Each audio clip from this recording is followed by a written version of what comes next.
ya Yesu, na tunaona kwamba Yesu amefanya kazi kubwa katika maisha yetu, kwa sababu asingekuja Yesu sisi leo sijui tungekuwa wapi. Bwana asifiwe. Kwa hivyo sisi tunashirikiana na ufahamu kwamba tunatambua kwamba kazi ya Yesu na matendo aliyofanya kwa ajili ya sisi na pia upendo wa Mungu ambao ameweza kuonyesha. Bwana asifiwe. Sisi tulikuwa tunaambiwa wakati mama alikuwa na kisha kuhusu kipindi cha Krismasi tunasherehekea ili kushare. Bwana asifiwe. Tunashare vitu zetu, gifts na mambo yale ambayo tuko nao kwa sababu ya birthday ya Yesu. Na akakuwa anatuambia kwamba kuna watu wanaweza kuwa wanatuchanganya na kuuliza kwamba tunaulizwa maswali na hakika alizaliwa hiyo tarehe na hakika alifanya, lakini sisi tunaufahamu, tunajua kwamba Yesu alizaliwa. Bwana asifiwe. Kwa sababu hata hao wanaweza kuwa hawajui hata hiyo tarehe na hawana ufahamu ambao sisi tulio nao. Kwa hivyo sisi tuna sababu kubwa ya kushukuru, kwa sababu tuko na ufahamu na tunajua kwamba alizaliwa. Kwa hivyo leo nitanena tu kuhusu na hiyo kuzaliwa kwa Yesu, ama hiyo ni kwa nini Yesu. Bwana asifiwe. Kichwa cha ujumbe wangu nimeona kwamba kwa sababu tumeona kwamba Yesu ni gift. Bwana asifiwe, amepeana kwetu kama kipawa. Nataka tuangalie Yesu ambaye amepeana kwetu kama kipawa katika jina la Yesu. Ningependa niweze kusomewa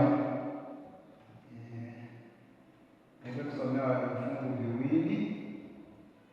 Kifungu cha kwanza nitasomewa katika Isaia 9:6 hapo hivyo, alafu pia nikipata mtu mwingine wa kunisomea katika John 3:16. Bwana asifiwe. Napoendelea kutafuta naona kwamba Yesu ni upendo wa Mungu. Bwana asifiwe. Ni Mungu aliweza kutupenda na akaona kwamba hataki tuweze kupotea, kwa sababu tunaangalia kwamba kazi kubwa ya redemption, ya ukombozi ambayo imefanyika kwa ajili ya maisha yetu, ili sisi tukaweze kurudi kwa Mungu, tusiweze kupotea. Na tunaona kwamba Yesu, Mungu aliweza, ni mtoto wake wa pekee ambaye amempenda na aliweza kumtoa kwa sababu alikuwa na upendo mwingi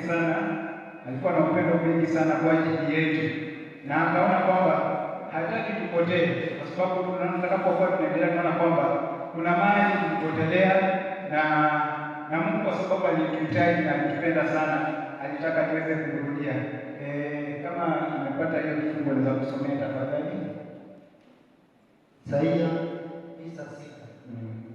Maana kwa ajili yetu mtoto amezaliwa, tumepewa mtoto mwanaume, na uweza wa kifalme utakuwa begani mwake. Endelea mpaka mstari wa 7. Naye ataitwa jina lake Mshauri wa Ajabu, Mungu mwenye nguvu, Baba wa milele, Mfalme wa amani. Maongeo ya enzi yake na amani hayatakuwa na mwisho kamwe katika kiti cha enzi cha Daudi na ufalme wake. Amen. Tunaona kwamba katika pale hiyo ni unabii ambao kwamba Yesu atazaliwa. Bwana asifiwe. Tunaona kwamba situation ya hawa watu katika Agano la Kale tulikuwa kwamba hatuna tumaini, tunaona kwamba tutakuwaje, lakini unabii unasema kwamba Yesu atazaliwa, na kuna maneno ambayo yametajwa mahali pale. Kuna maneno ambayo yameweza kutajwa mahali pale. Kuna neno kama mshauri wa ajabu, Mungu mwenye nguvu, Baba wa milele, mfalme wa amani, hayo mambo makubwa. Haya mambo tutakuwa tunaangalia kwamba je, wakati Yesu amekuja kwetu ameweza kuyafanya kulingana na Biblia ama ilikuwa namna gani? Kwa sababu kuna mengine tutayaona katika Agano Jipya mahali hapa. Nisomewe hiyo pia hiyo John 3:16, alafu ndio niendelee niweze kueleza.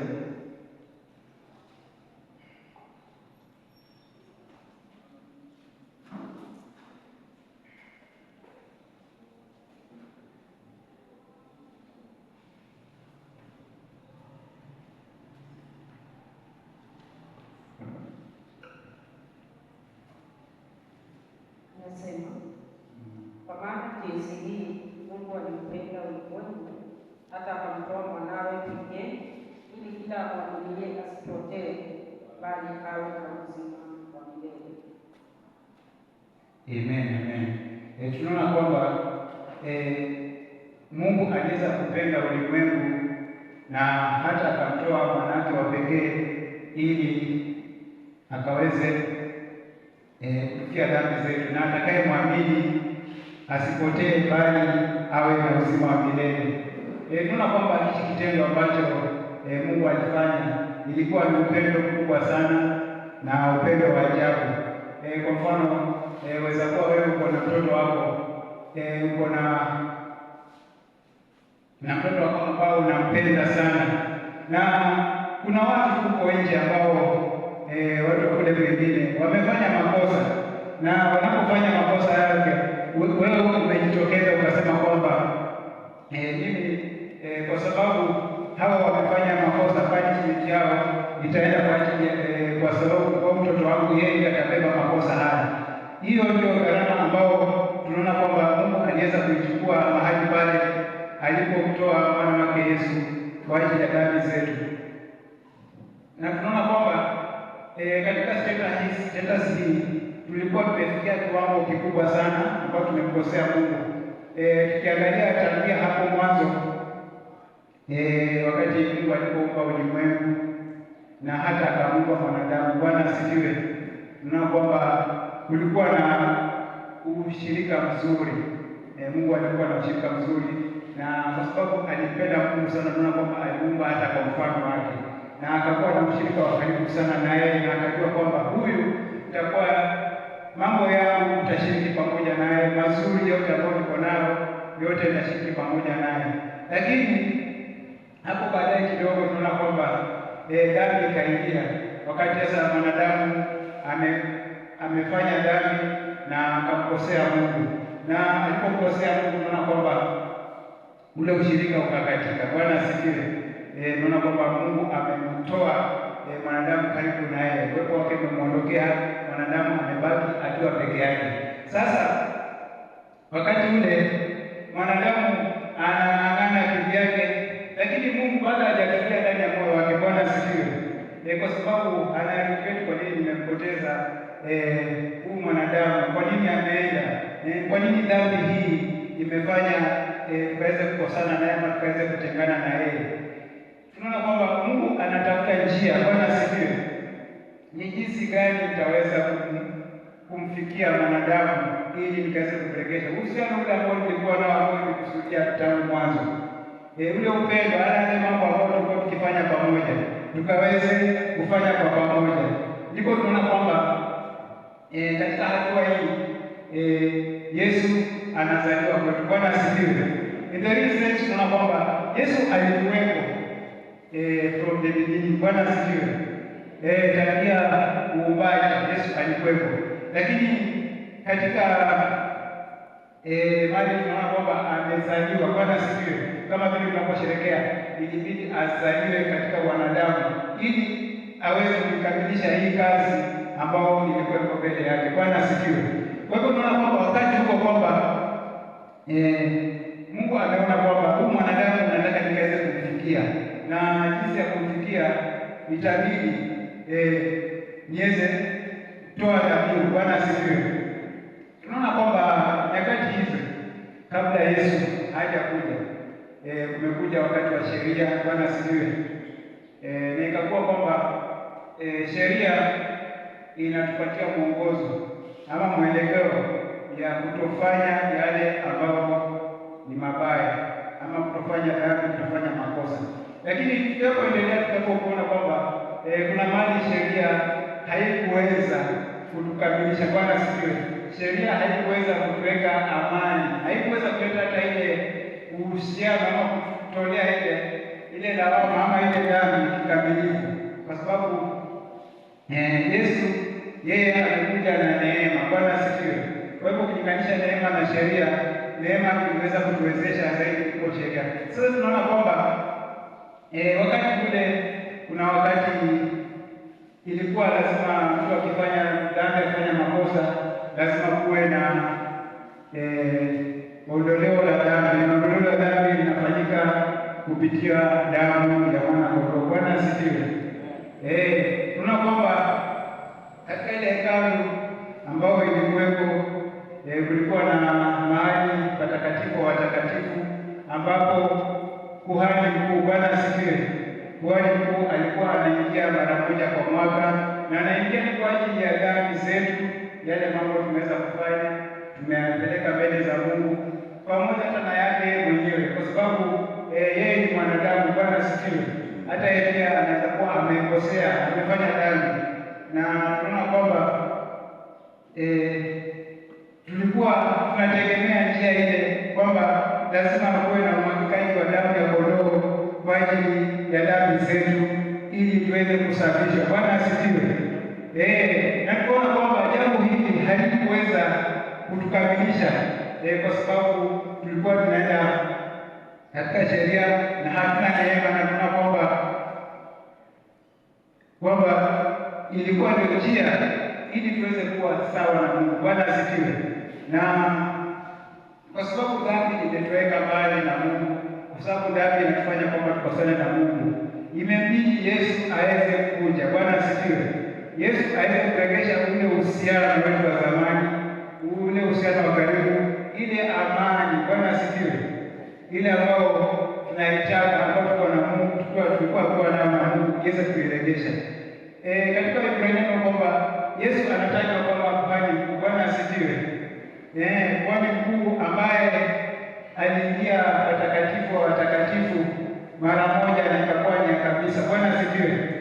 Alipokufa msalabani, tunaona kwamba alisema yote yamekwisha. Bwana asifiwe.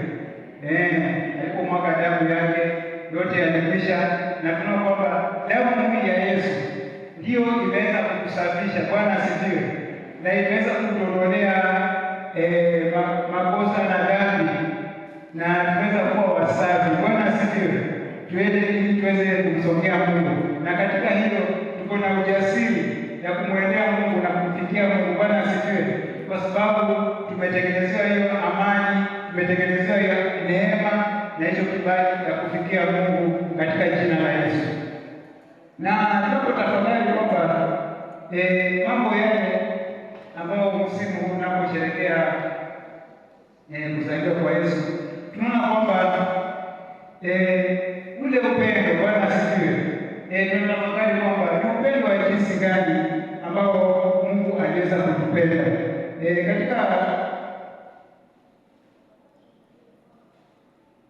Katika Warumi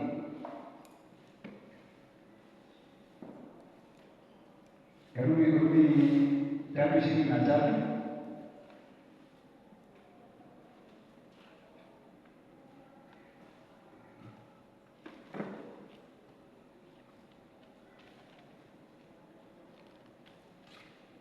inasema kwa maana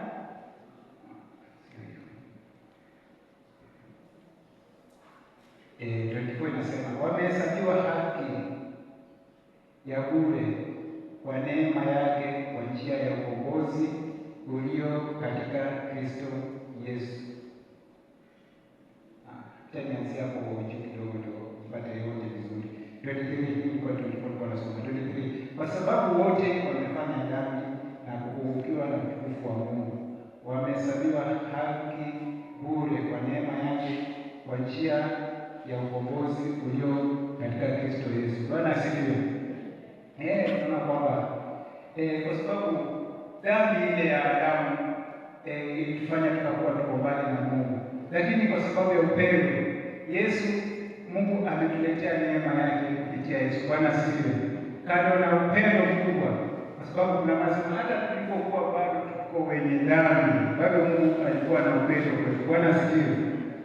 Hakutaka bado tupotee, na hapo asiku kwamba kwa vile mwanadamu amekosea, acha niachane naye potelea mbali, lakini kwa sababu bado ilikuwa inamsumbua, anasema kwamba huyu mwanadamu mpaka aweze kurudi katika njia ile, na tuna kwamba tulikuwa kwamba hatuwezi hata kushiriki na Mungu kwa sababu dhambi imetoka mbali na Mungu. Kuna mambo mazuri ambayo Mungu ametupangia hatuwezi kuyapata. Kuna vitu vizuri ambavyo tumekuwa tunashiriki na Mungu, hii dhambi imetuweka mbali na yeye, lakini neema, Bwana asifiwe, kwa njia ya neema tunaweza kupata huo ukombozi. Na tukiangalia kwamba neema na sheria, tunaona kwamba sheria haiwezi kutuweka wakamilifu ama kufanya tukawa safi, tukawa haki. Bwana asifiwe. Sheria hatutaweza kuitimiza 100% kwa sababu sheria ni ngumu. Bwana asifiwe. Lakini neema inatupatia nafasi. Bwana asifiwe. Neema inatupatia nafasi kwa sababu Mungu bado anatuvumilia. Tumemkosea, tunafanya mambo mabaya, lakini bado anatuvumilia kwa ajili ya ile neema, na anataka bado aweze kutufikia ili tuwe pamoja na yeye. Kwa hivyo tunapotambua kwamba Yesu amekuwa kipawa kizuri katika maisha yetu sisi kama wanadamu. Bwana asifiwe. Kwa sababu ile neema na uzuri ambao tunafurahia siku ya leo ni kwa sababu Yesu alikuja. Bwana asifiwe. Hapo mwanzo nilijaribu kusema kwamba tujaribu kufikiria kwamba kama Yesu hangekuja ingekuwaje? Ingekuwa tulisaulika zamani sana labda. Lakini kwa sababu Mungu hakutaka tupotee na tusaulike, ameleta hiyo neema ya ukombozi kwa ajili yetu. Bwana asifiwe. Naona kwamba ukombozi ni kwamba kuna safari ndefu ambao tumetoka. Bwana asifiwe. Tumetoka safari ndefu, Mungu ameweza kutuvumilia katika safari, tumeenda hivi mpaka tumefikia wakati wa Yesu. Yesu ameweza kuleta huo ukombozi kwa ajili yetu. Jambo lingine tunaona kwamba kupitia Yesu tumeweza kupata uzima wa milele. Bwana asifiwe. Tumepata uzima wa milele. Kuona kwamba tunapokiri kwa kinywa chako na kuamini kwamba Yesu alikufa kwa ajili ya dhambi zetu, kwamba utaokoka na wewe utakuwa umepokea uzima wa milele. Na tunaona kwamba hii ni chance. Bwana asifiwe.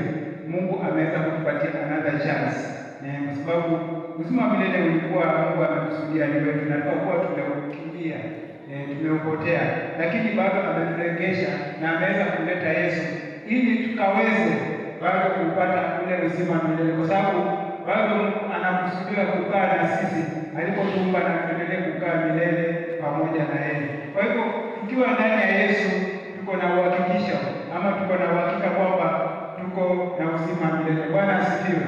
Na hii ndio sababu tunasherehekea kwamba Yesu amekuja kwetu. Yesu amekuja kwa ajili ya watu wake, kwa sababu ya uzima wa milele.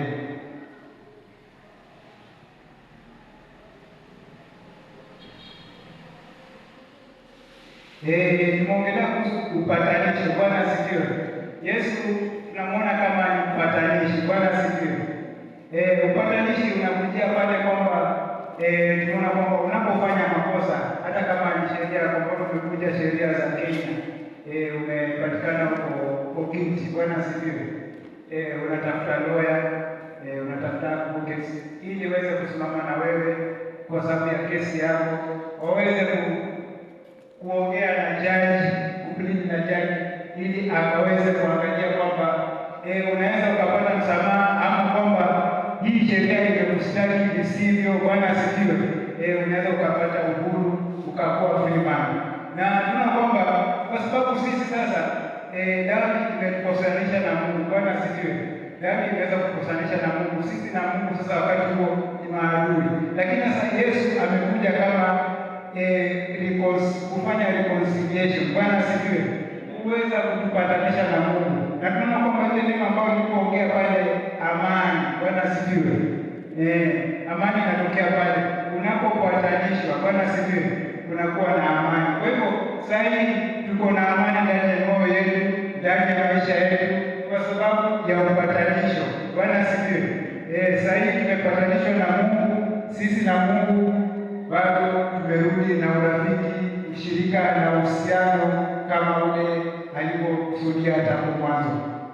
Kwa hivyo tuna kipawa cha Yesu ni muhimu sana katika maisha yetu. Bwana asifiwe. Bwana asifiwe tena. Kipawa cha Yesu ni kizuri katika maisha yetu kwa sababu tumepata hiyo amani kupitia upatanisho kwa ajili ya yale makosa ambayo na dhambi ambayo tulikuwa tuko nayo katika maisha yetu.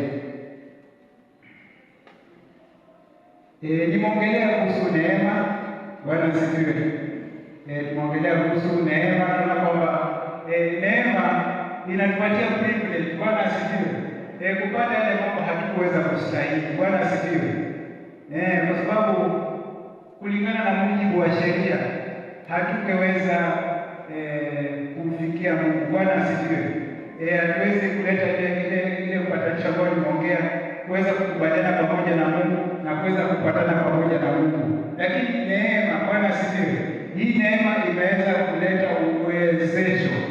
Neema imeweza kutuwezesha kwa sababu neema ina apply mahali pale kwamba mambo yale ambayo yanaonekana ya kawaida hayawezekani, lakini yanahitaji mambo ya kiungu yaweze kuingilia. Kwa hivyo tunaona kwamba hii neema, Yesu ameleta neema. Bwana asifiwe. Na neema hii imeweza kutuwezesha kwamba tukapata hata ule msamaha wa dhambi na tukaweza kukubaliana pamoja na Mungu, tukaweza kupatana pamoja na Mungu, na sasa sisi tuko right with God. Bwana asifiwe. Tunazidi kumsherehekea Yesu kwa sababu yeye ni kipawa ambao ameleta kwetu, na msimu unaposherehekea mambo haya ni vizuri unapokaa, usiku tu ni sherehe unasherehekea, lakini ni muhimu kwamba tuwe na ufahamu. Bwana asifiwe. Na ufahamu ndio huu ambao kwamba ni nini cho Yesu amekuja kukileta katika maisha yetu, na tunaona kwamba ni mambo haya ambayo naweza kuweza kutaja. Jambo lingine kuna kwamba Yesu ametufanya kuwa sehemu Mungu, yaani tumefanywa kuwa sehemu yake. Bwana asifiwe. Kupitia Mungu. Juzi tulikuwa tunaambiwa katika mafundisho yetu kwamba uhai wetu, Bwana asifiwe, umefichwa na Kristo, ndani ya Kristo katika Mungu Baba. Bwana asifiwe. Kwa hivyo tunaona kwamba wakati sisi tumefichwa ama tuko ndani ya Kristo katika Mungu Baba, tuko protected. Bwana asifiwe. Tuko na amani, tuko na neema. Hakuna jambo ambalo litaweza kutudhuru, hakuna jambo ambalo litaweza kutuondoa katika neema. Bora tushikilie kutembea katika njia ya Mungu na kudumisha wokovu na uhusiano ambao tumeweza kupatanishwa pamoja na yeye. Sasa kwa hivyo tunaona kwamba Yesu amekuja kutuweka yeye ndani ya Mungu. Bwana asifiwe. Kwa hivyo sisi na Yesu na Mungu tuko ndani ya mmoja. Bwana asifiwe. Tuko ndani ya mmoja, sisi na Yesu na Mungu tuko ndani ya Mungu wa mmoja. Na tunaona kwamba ni mambo mengi sana tukiwa ndani ya Yesu. Tunasikia yale ambayo Mungu ametufanyia katika hata mwaka huu, katika miaka ambayo tumeishi, na yale ambayo tunatarajia tunapoishi, kwa sababu destiny yetu iko mikononi mwa Mungu. Na tunapokuwa tuko ndani ya Mungu, tuko ndani yake, tuna uhakikisho. Bwana asifiwe, mambo yale aliyopanga kwa ajili yetu yataenda vizuri na hayataenda kinyume na mapenzi yake. Tasoma katika, naweza somewa katika Corinthians, 1 Corinthians 1,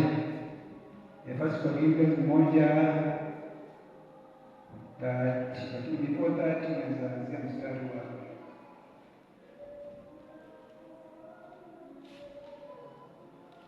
mstari wa 24. Tasoma mstari wa 24 alafu baadaye mstari wa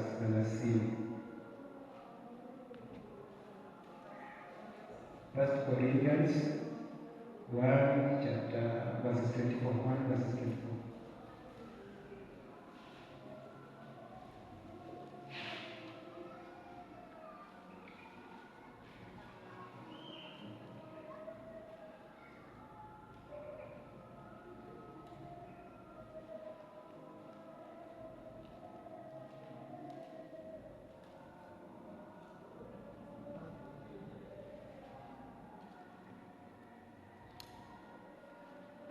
First Corinthians 1 from verse 24.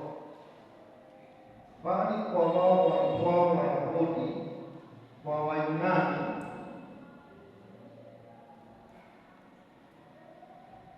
hapo kuendelea. Bali kwa wao walikuwa Wayahudi kwa Wayunani ni Kristo, nguvu ya Mungu na hekima ya Mungu. Amen. Hapo soma verse 30.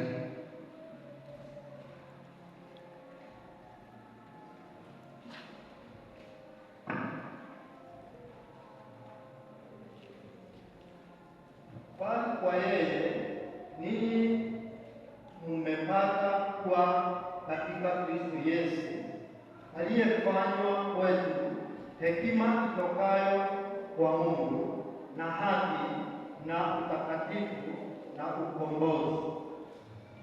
Amen. Tunaona kwamba jambo lingine tunaona kwamba Yesu ni hekima. Bwana asifiwe. Yesu ni hekima kwetu. Tulipokuwa wakati mmoja tukistadi mambo ya hekima, na tukaona kwamba hekima sio vile tunahitaji na vile tunapoangalia katika mtazamo wetu. Hekima ina undani mwingi sana, na tukanalo undani tukagundua kwamba Yesu ndio hekima ya Mungu. Bwana asifiwe. Na tunaona kwamba hekima alikuwepo. Bwana asifiwe.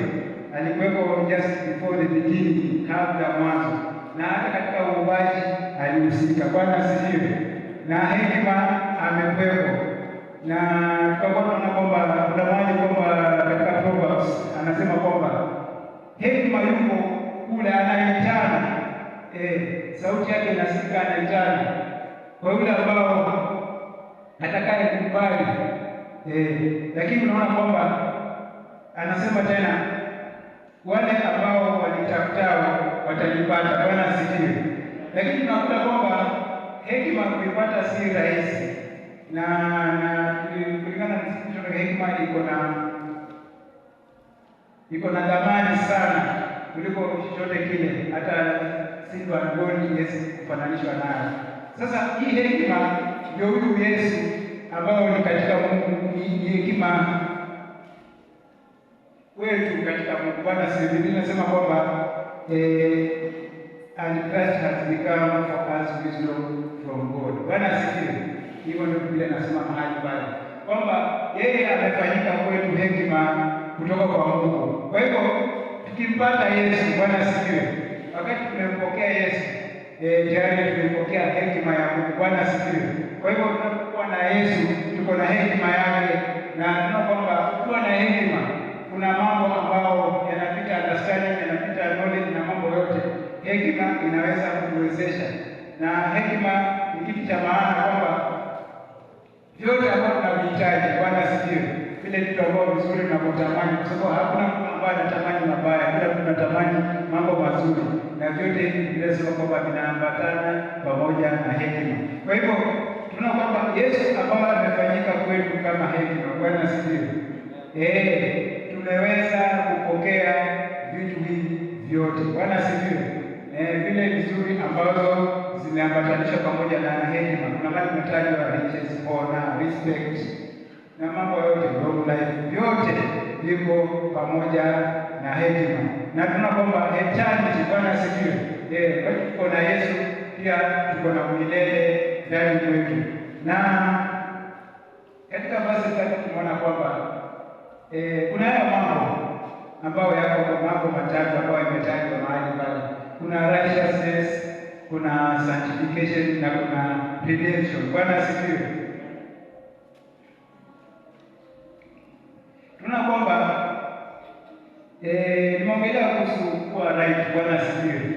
Wakati nilikuwa naeleza kwamba sisi hatuweza kufanyika haki. Unajua kufanyika haki ile kwamba tumeshakosana, lakini sasa natafuta jinsi gani tutakujiana ili tuweze kutembea katika ushirika, tufanye kazi pamoja, tufanye biashara pamoja, mambo pamoja, yale mazuri tuendelee kwa pamoja. Lakini sasa kwa sababu ile haki imepotea, haipo. Kwa hivyo unaona kwamba hii righteousness, Bwana asifiwe,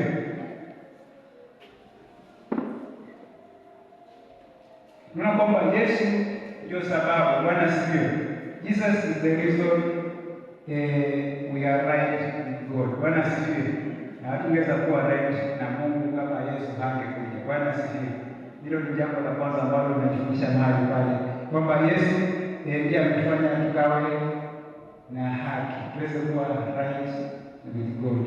Sanctification, tumeangalia kwamba dhambi imefananishwa kwamba na tumechafuka. Bwana asifiwe. Wakati mmoja nilikuwa nikisoma kile kitabu cha wale penye wanasema wale watu wenye ukoma wale wanne ambao walikuwa wametupwa pale nje ya geti. Tunaona kwamba walikuwa ni ule mmoja wa ukoma ulikuwa umewafanya wakakuwa wachafu, sababu ukoma unafanya kuwa wachafu, alafu kuna ile sasa riski ya kuambukizana. Bwana asifiwe. Sasa kwa hivyo unapopatikana kwamba uko na ile ugonjwa ule ambao uko hivyo, mnawekwa nje mpaka wakati mtakapotakasika. Kama mtakapotakasika ili uweze kurudi. Sasa dhambi imefananishwa na kama hiyo kwamba sisi wakati tulikuwa katika dhambi tulikuwa tuko hali hiyo ambao tumechafuka, tuko na huo ugonjwa huko nje, hatuko karibu na Mungu, hatuwezi kukaribia kwa sababu sisi bado hatujatakasika. Lakini sasa Yesu amekuja na utakaso. Bwana asifiwe. Ile zawadi ambayo Yesu amekuja nayo ni kwamba amekuja na utakaso. Utakaso ni kumaanisha kwamba kuosha. Bwana asifiwe. Unapooshwa unakuwa wasafi. Ule ugonjwa unatoka. Ile uchafu unang'ara. Zile dhambi zinang'ara, zinakuwa safi. Bwana asifiwe.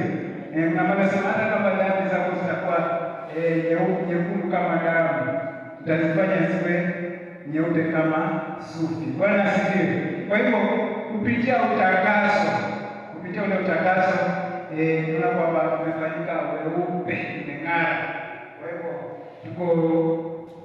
tuko na privilege ya kuweza kushare ule uzuri, the greatness of God. Bwana asifiwe. The divine greatness of God. Tuko na hiyo chance ya kuweza kusherehekea. Kwa hivyo tuna jambo la kumshukuru ama kumtukuza Yesu, kwa sababu kama asingekuja bado tungekuwa katika ile dhambi, ningekuwa tunjoza tumisha kabisa na tukapotea. Lakini utakaso umeletwa kweli kwa sababu ya ile sanctification. Kwa hivyo tunaona kwamba kuna hiyo sanctification. Jambo lingine, hiyo sanctification to be pure enough in His presence. Bwana asifiwe. Hapo kwenye sanctification tuko pure enough to be in the presence of God. Sababu tunaona ukiwa wewe ni mchafu hauwezi karibia katika mahali pa Mungu. Na wakati nilikuwa naeleza pale mwanzo kidogo pale katikati, nilikuwa naeleza wakati Yesu alipoenda msalabani akamwaga damu yake, kile kitambaa kile katika cha hekalu, maanisha kwamba mahali patakatifu palifanyika wazi. Sasa sisi tuna uwezo, tuko na hiyo neema ya kupata hizo rehema za Mungu, kupata huruma ya Mungu, tukaweza kufikia patakatifu kwa sababu we are pure enough to be in His presence. Jambo lingine ambalo limetajwa mahali pale ni redemption. Bwana asifiwe. Tunaona kwamba Christ is the one who set us free from sin. Bwana asifiwe. Tunaangalia kwamba tulijaribu njia ya sheria, lakini sheria ilishinda. Bwana asifiwe. Tukajaribu njia zetu za kutafuta dini, lakini unaona dini inatusogeza mbali na Mungu. Lakini kupitia njia ya Yesu, Bwana asifiwe, kupitia njia ya Yesu tumeweza kufanyika free from sin. Hiyo ndio story ya redemption ambayo tumeona kwamba tulikuwa hatuwezi peke yetu, kwa sababu ile tulikuwa tunategemea wale kuhani wakuu, sikuja kwamba ule kuhani mkuu amekufa, hayuko, kwa sababu kuna vile anaenda pale akaenda na dhambi zake akakataliwa. Bwana asifiwe. Katika patakatifu, kwa sababu tunasema alikuwa amefungwa kamba iko huku.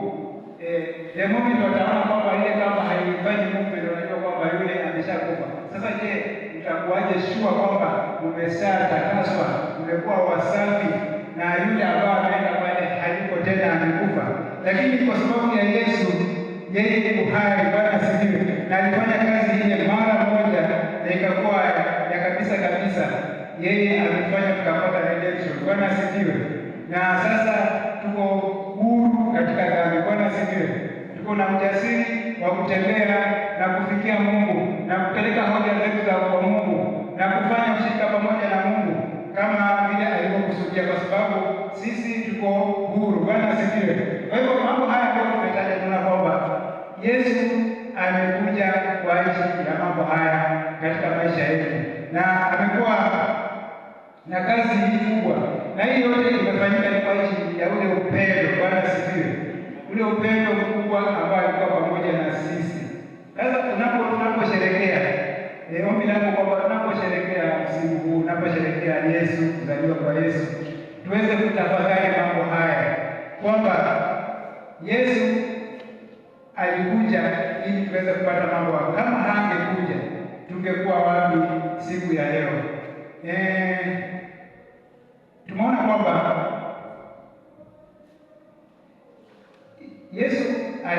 Jesus represented God's love for us. Bwana asifiwe.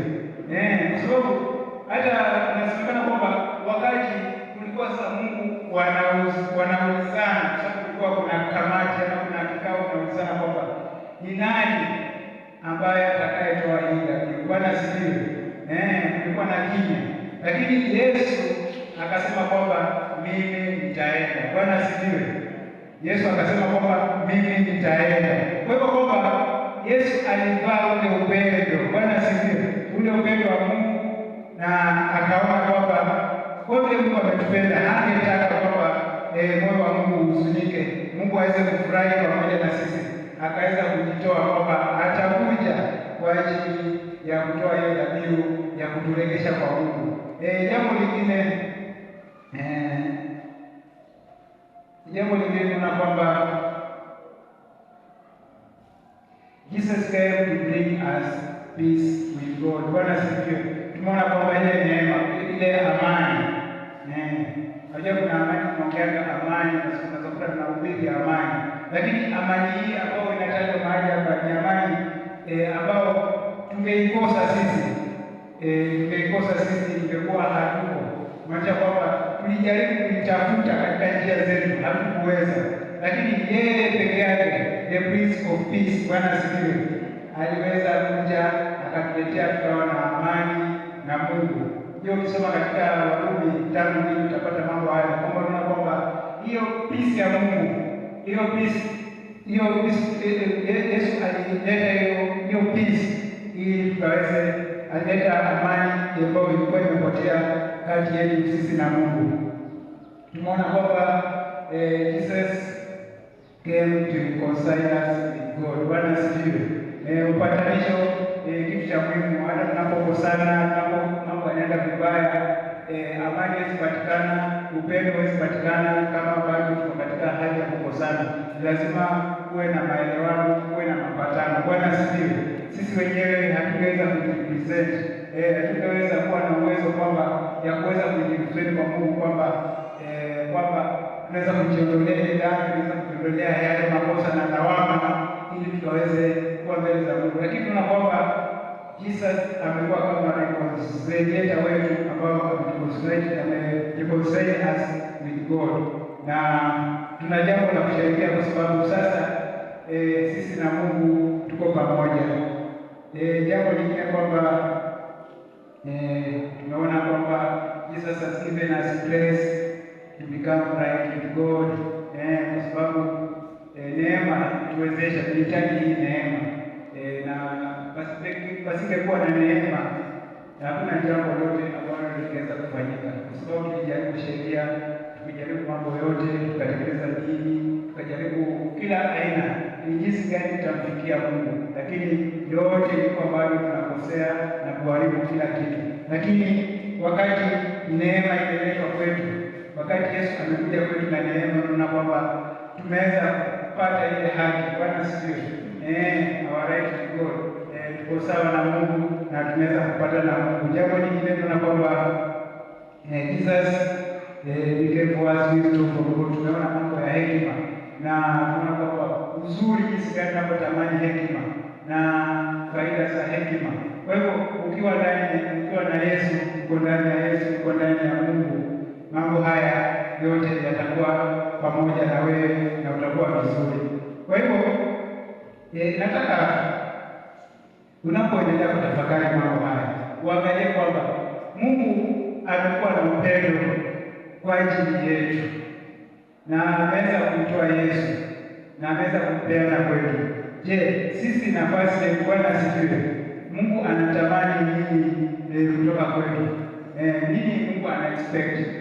Tunaona kwamba Mungu anatarajia kwamba tuweze kumpokea huyu Yesu, tuweze kumkubali, tuweze kumkiri na kinywa chetu kwamba Mwokozi wa maisha yetu, na tunaona kwamba tutafanyika kuwa watoto wa Mungu. Bwana asifiwe.